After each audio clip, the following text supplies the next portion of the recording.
So I'm going to show you guys how to patch a custom fixture with the Victory 3 by code. So right now I am in Personality Builder. This is by Avolites. This is my preferred builder. I'm building a fixture profile. For an 80 watt beam, it does not have one, so I had to make one, which happens a lot. Anyways, there's all the attributes for it, and if you hit the plus button, there's sub attributes, but I'm not going to go into that because I'm going to show you guys how to patch on the Victory 3.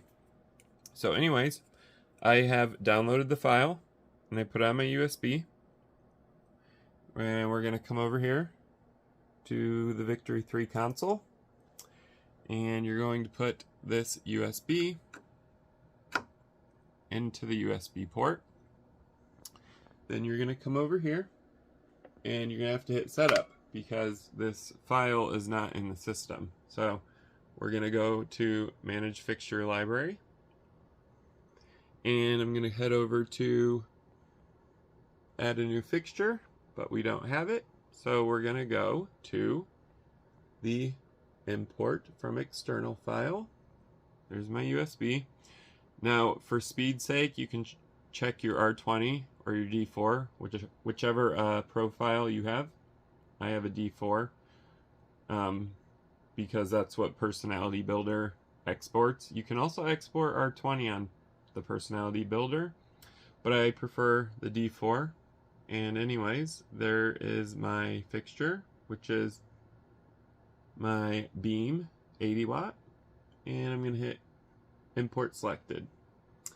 Now it'll show up over here in your custom fixtures. Then we're going to get out of setup. We're going to come over to patch. Now here's my patches. We're going to patch a new fixture.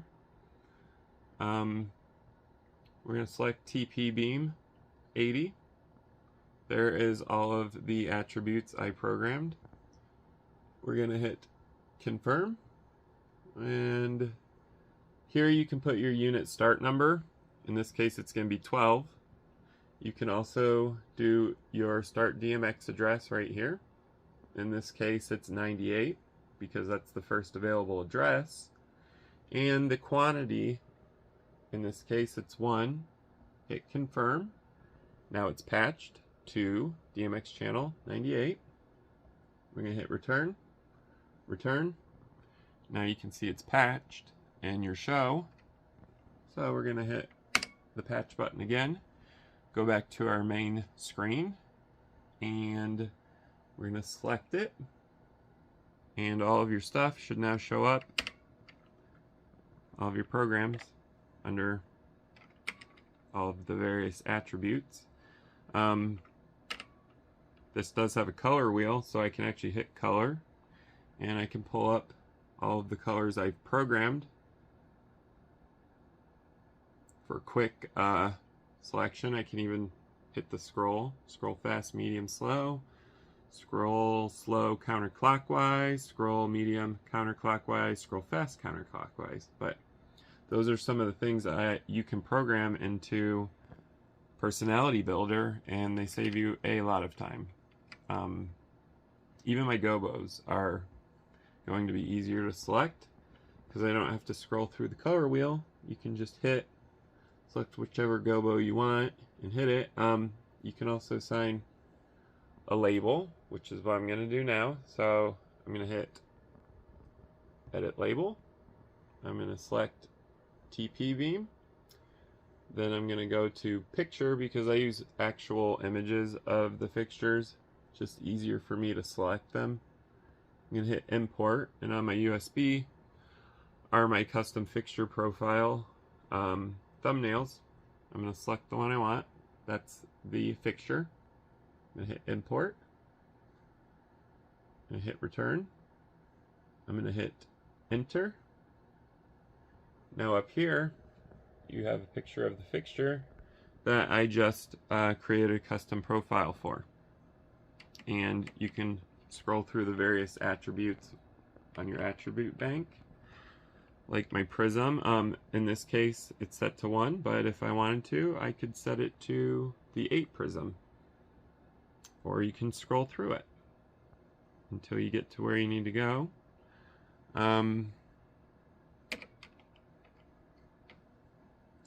We also have our speed here for our ring light. You can hit it slow, medium, or fast, or you can just scroll through it.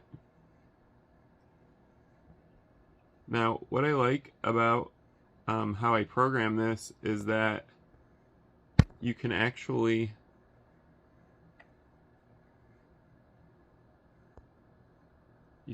see the let me turn that down. All right, you can actually see that I'm in the medium setting at 52%.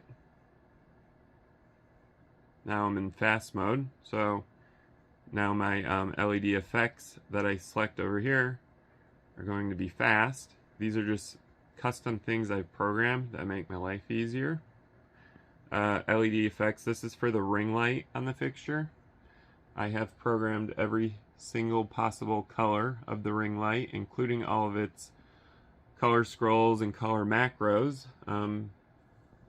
So when I do this wheel, it's going to actually tell me what mode I'm in.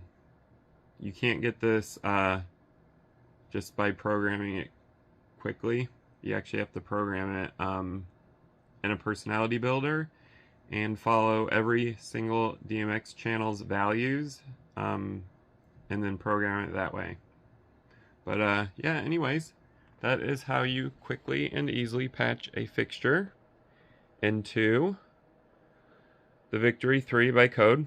I'm going to be posting a lot of helpful videos about it, and also stay tuned. You can watch me go through the user interface of the Victory 3, as well as I'm going to show you guys some more short videos like I just did now, with functions and how to import fixtures and whatever else interests me with this console. So thank you for watching. If you like this video, you can subscribe to @theatricallyjerry. My name's Jerry, by the way. You can like this video if you found it informative, and you can also comment down below, because I will not ghost you and I will respond to all comments. So comment down below if you have a question about the Victory 3 by code, or if you even have a question about Personality Builder, because Personality Builder is a very powerful tool, and I recommend using it. It's great for custom fixture profiles. Anyways, thank you guys for watching.